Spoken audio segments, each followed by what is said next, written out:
Les falaises de craie donnent à la commune d'Olt des allures de carte postale. En y regardant de plus près, elle s'effrite avec l'érosion. Il faudrait 4 millions d'euros pour sécuriser ces habitations en hauteur et prolonger la digue de l'autre côté. Trop cher. Un fonds sur l'érosion côtière est en discussion. Le maire écrit aux parlementaires pour acter sa création. Ici à Holt, on n'a pas l'habitude d'être passif et on est plutôt dans l'action. Et à un moment donné, il faut que tout le monde se réveille et se dise maintenant, tous ces éléments qui sont sur la table des députés doivent être transmis au gouvernement et le gouvernement doit trancher. Régulièrement, d'importants éboulements se produisent, comme ici en 2003 ou là en 2023.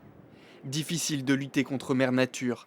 L'association Holt Environnement en est consciente, mais elle ne souhaite pas rester dans une forme d'inaction face à l'érosion.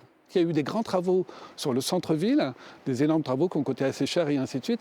Et au fait, on ne protège pas. Donc ces travaux-là ne servent à rien parce que très vite, au fait, ça va s'écrouler. Donc on ne comprend pas la direction de l'État par rapport au littoral. C'est un peu flou. Le fonds sur l'érosion côtière prévoit le financement d'aménagements à l'échelle nationale grâce notamment à une taxe sur les locations saisonnières qui rapporterait 200 millions d'euros par an. Le Sénat l'a adopté, pas l'Assemblée nationale, empêtrée dans les discussions autour du budget.